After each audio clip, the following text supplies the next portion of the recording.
엔비디아 얘기를 안 해볼 엔비디아. 수가 없어. 왜냐면 근데 사실 막 엔비디아 패드풀 갔을 때 막 고점 논란 되게 많았어요. 네. 사실 고점 논란 작년부터 있었죠. 네. 200불, 300불 때도 있었고 그 고점 논란을 무색하게 쭉쭉쭉 올라온 상황인데 이러다 보니까 90년대, 98년도 그 시스코 시스템즈하고 비교하는 네. 글들 굉장히 많거든요. 뭐가 다른지 좀 알려주세요. 네.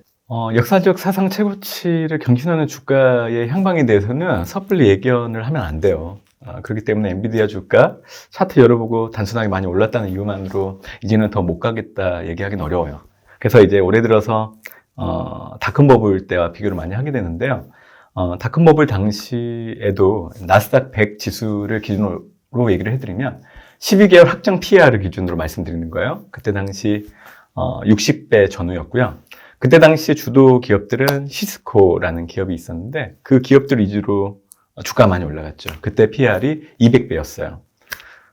나스닥 100은 60배 전후, 시스코와 같은 주도 기업들의 PER은 200배. 근데 올해 나스닥 100 지수 같은 경우에는 PER이 30배 전후고요. 그리고 여러분들이 좋아하시는 매그니피센트 종목들의 PER도 이제 60배 정도밖에 안 되거든요. 그러니까 단순하게 가열이 됐다고 얘기하기는 어려운 부분들이 있고 또 차이점이 있어요. 그때 당시에는 무분별한 투자가 이루어졌어요. 그러니까 눈 감고 그냥 인터넷 관련된 기업이라는 풍문만 돌아도 무조건 투자가 이루어지던 시기였기 때문에 투자에 대한 회수가 상당히 늦어지거나 회수를 못하는 경우가 많았었죠. 근데 지금의 AI 붐의 투자는 빅테크들이 주로 하고 있어요. 이미 재무 건전성이 건실하고 실적도 항상 잘 나오는 이런 기업들이 투자를 주도하고 있기 때문에 문제가 되지 않는 부분들도 있죠. 그리고 일부 반도체나 클라우드 같은 경우에는 이미 투자에 대한 해소가 나오고 있기 때문에 그래서 다큰버블과 단순하게 비교하기에는 열혈 양상이 좀 다른 부분들이 있기 때문에 올해 앞으로 계속 엔비디아에 대해서는 꾸준하게 관심 가지시면 좋으실 것 같고 올해 엔비디아 실적이 잘 나왔고 네. 또 매출의 가이던스도 잘 나왔었는데요. 사실 저는 개별 기업의 실적 결과를 가지고 의미를 두는 것도 중요하지만 저는 이를 통해서 생각했던 건 뭐냐면 글로벌 AI 붐이 앞으로도 계속 지속될 수 있다는 역속성을 좀 보여주지 않았나라고 생각을 해요. AI는 이제 시작이네요. 네, 더 갈 수 있다고 생각합니다. 사실 엔비디아는 앞으로도 주가가 올라갈 수 있는 여지가 상당히 많아요. 왜냐하면 AI GPU의 공급보다 수요가 월등히 많은 상황이기 때문에 이게 깨지기는 어렵다고 생각을 하고 있고요. 사실 이번에 엔비디아 실적 발표를 놓고 본다고 하면 여러 가지 호재들이 많았죠. 1분기 실적 좋았고, 2분기 매출 가이던스 좋아질 거라고 얘기했고, 또한 이제 분기 현금 배당도 늘렸고, 그리고 액면 분할도 주식 분할도 했던 부분들도 있고, 그리고 이제 그 블랙웰이라는 새로운 플랫폼에 대한 언급들도 있었어요. 그 차세대 AI 칩. 네, 2분기 때 초기 물량이 출하 가능하고 이제 3분기 때는 본격적으로 출하한다고 그 얘기까지 했었는데 저는 이제 그 블랙웰과 관련해서 좀 드리고 싶은 얘기인데 네. 보통은 기존의 제품 H100이라는 제품이 기존 제품이잖아요. 보통 새로운 플랫폼이 이제 나오게 된다고 하면 기존 제품에 대한 수요가 떨어진단 말이에요. 그럼에도 불구하고 지금 기존 제품의 수요가 떨어지지 않고 오히려 증가를 하고 있어요. 그러니까 과거에 이 엔비디아의 제품들을 주로 클라우드를 진행하고 있는 사업자들 위주로 물량들이 가지고 가다 보니까 네. 일반 기업들 그리고 정부들이 엔비디아 제품을 확보하지 못하다 보니까 지금도 그 수요들이 기존 제품으로 계속 들어오고 있는 거죠. 그리고 블랙웰 같은 경우에는 기존 제품과 성능 차이가 상당히 확연하게 나타나는데도 불구하고 그렇게 이제 기존 제품들을 사는 이유들은 결국 AI 모델의 발전 속도를 경쟁사보다 어느 정도 더 빨리 선보일 수 있느냐 그게 중요하기 때문에 일단 기존 제품이라도 구매를 해가지고 모델을 학습시켜서 경쟁사 대비 빨리 출시를 할 수 있다라고 하면 새로운 제품을 기다리면서 하기보다는 기존 제품이라도 구매하려고 하는 그런 니즈들이 있기 때문에 그래서 엔비디아는 지금 기존 제품 새로 나올 플랫폼에 대한 기대도 많이 높은 상황이라서 이게 아무래도 엔비디아를 투자할 때 투자자 여러분들이 좀 포인트를 두고 관심을 가져야 되는 요인이지 않을까 저는 생각을 하고 있습니다. 사실 핸드폰, 모바일 폰만 보더라도 신제품 나오면 신제품 사지 구형 잘 안 그렇죠. 사잖아요. 근데 이제 이건 다르다는 거네요. 네. 자, 그럼 투자자 입장에서 여쭤보고 싶은 건 엔비디아 못 사신 분들은 어떻게 해야 돼요? 제 얘기. 엔비디아. 저 작년에 200불, 300불 할 때 너무 비싼 것 같아서 못 샀어요. 맞아요. 지금도 동일해요. 아마 지금 이후에 좀 시간 지나서 주가가 아마 올라간 상태에서 보면, 그때 좀 살 걸. 아니, 한미반도체도 마찬가지예요. 그렇죠. 네. 저 6만 원에 팔았거든요. 근데 팔고 나니까 음. 상한가 가고 막 달리던데. 투자를 좀 잘하시는 것 같아요, 보면. 종목은 보는데, 네. 이걸 좀 못 기다리거나, 아니면 약간 소심하게 못 들어가거나, 그래요. 그래도 이렇게 투자를 하는 기회를 잡으셨잖아요. 못 잡으신 분들도 있기 때문에. 근데 엔비디아는 그런 것 같아요. 엔비디아 실적이 잘 나오면, 엔비디아 물량을 전적으로 생산하고 있는 TSMC. 네. 그리고 나서 한국 같은 경우에는 SK 하이닉스, 그리고 한미반도체. 네. 이런 연결고리에서 항상 주가가 긍정적인 영향을 좀 받는 것 같아요. 그래서 저는 지금도 비싸다고 생각하기보다는 앞으로 사실 미국 대선 이전까지 미국 증시가 큰 흔들림은 없을 걸로 생각을 해요. 그래서 얕은 조정, 그러니까 수급이 막 몰리면서 단기적으로 주가가 많이 오르면 거기에 따라서 약간은 숨고르기 하고 다시 올라가는 모습은 기술적으로 항상 나타나는 자연스러운 현상이거든요. 그래서 투자자분들이 좀 쉬어가는 그런 구간에서 좀 매수를 해 놓으시면 그래도 올해 미국 대선 이전까지는 매입했던 단가보다는 훨씬 높은 가격대를 좀 보지 않을까라고 생각합니다. 엔비디아 고점을 함부로 예측할 수 없겠네요. 예, 사실 엔비디아 지금 주가가 $1,000 넘어가고 있죠. 네. 사실 이거를 어느 누구도 예측을 못했었고 아마 이 얘기가 그렇죠. 작년 하반기 때부터 나왔을 거예요. 그때도 이 목표 주가를 제시한 미국 내 증권사가 있었는데 설마 $1,000를 넘어갈까 약간 이런 여론들이 있었는데 네, 800불 넘어가고 900불 됐을 때 막 조정 받으니까 이제 엔비디아 드디어 떨어진다 이렇게 보는 사람들 그렇죠. 되게 많았고 저렇게 밀로도 팔았잖아요. 예.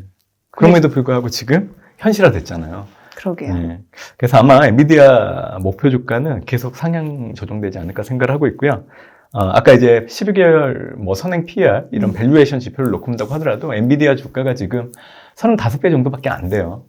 이 정도라고 하면 주가의 그 명목적인 가격만 놓고 많이 올랐다고 보시기보다는 엔비디아가 지금 현재 제공하고 있는 제품, 생성형 AI 시장이 앞으로 어떻게 성장할지에 대해서 더 관심을 갖는 게 중요하지 않을까 저는 생각합니다.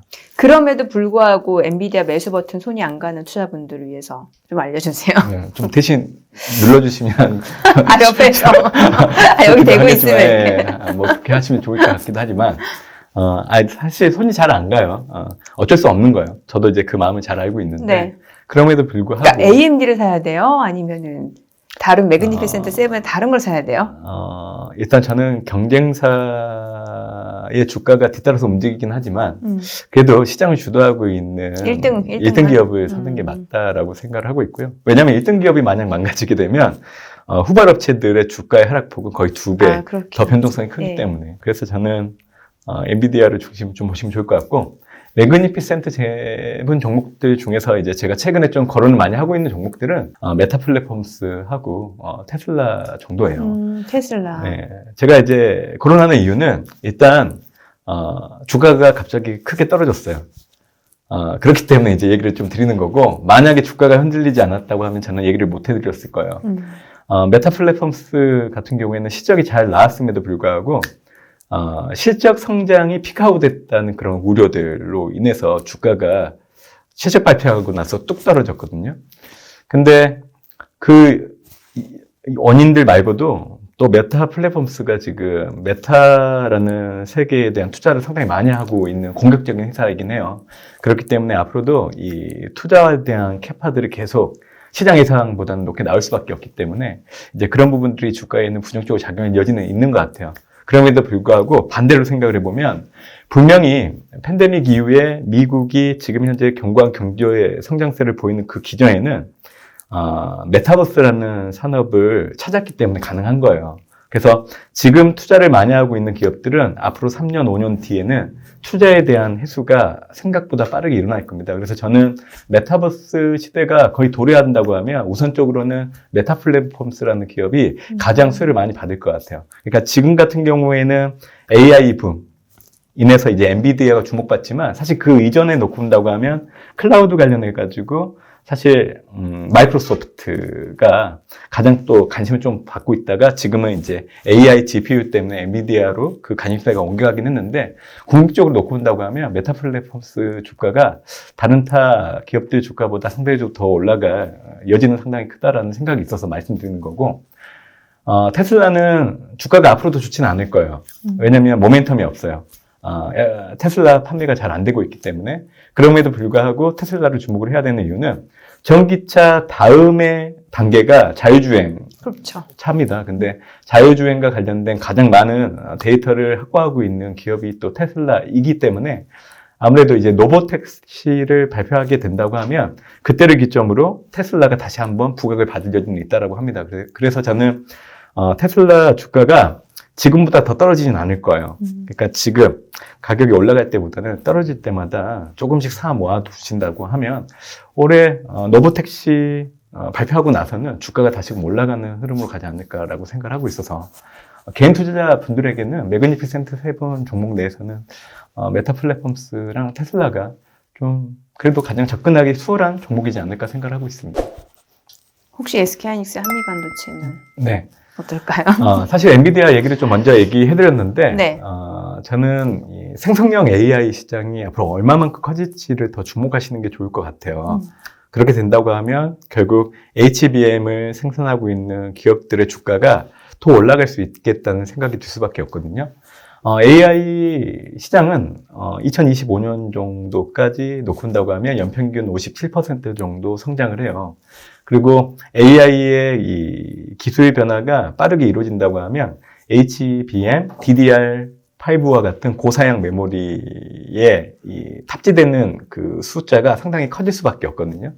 그러니까 H100 같은 경우에는 80GB 정도 되는 HBM 반도체가 들어갔었는데 그 이후 출시되는 제품들 같은 경우에는 192GB, 그러니까 2년 만에 2.4배 정도 빠르게 성장하고 있는 게 눈에 보이는 게 지금 확인되고 있단 말이에요. 그래서 이런 상황이라고 하면 사실 SK하이닉스, 삼성전자, 마이크론이 AI 시장이 커지면서 가장 수혜를 받을 수 있는 대표적인 회사긴 하는데 지금 SK하이닉스가 가장 주목을 받는 이유는 전적으로 엔비디아의 HBM을 납품하기 때문에 수혜를 보는 겁니다. 그래서 네. 최근에 삼성전자 주가랑 비교를 해보면 삼성전자 주가는 떨어지는데 SK하이닉스만 정고점을 상회하는 흐름 계속 나타나는 이유가 단적으로 이제 엔비디아에 납품하는 여부에 따라서 주가가 좀 움직이고 있는데요. 삼성전자도 지금 2분기 내에 엔비디아양 그 컬 테스트를 진행을 하고 있어요. HBM 3 12단짜리를. 근데 그 테스트가 끝나고 하반기 때부터 납품이 들어간다고 하면 하반기 때는 좀 약간 SK하이닉스랑 주가가 좀 반대로 가지 않을까 생각을 키 해요. 맞추기. 올해 SK하이닉스는 떨어지고 그래요? 저는 삼성전자 주가는 올라가는 형태로 갈 것 같아요. 왜냐하면 캐파를 놓고 본다고 하면 올해 연말로 갈수록 SK하이닉스보다는 삼성전자가 생산하는 HBM 반도체가 훨씬 더 많아지거든요. 그래서 올해 하반기는 SK하이닉스보다는 삼성전자가 주가 측면에서는 훨씬 더 모멘텀을 받을 여지는 있다라고 생각을 하고 있고 그 가장 큰 이유는 엔비디아로 납품하는지 여부가 되지 않을까 생각을 하고 있습니다. 오늘 내용 잘 들었습니다. 네. 또 퇴근 시간인데 이렇게 와주셔서 고생 많으셨네요. 네. 감사합니다. 또 나오세요. 불러주시면 또 나오겠습니다. 고맙습니다. 네, 감사합니다. 네.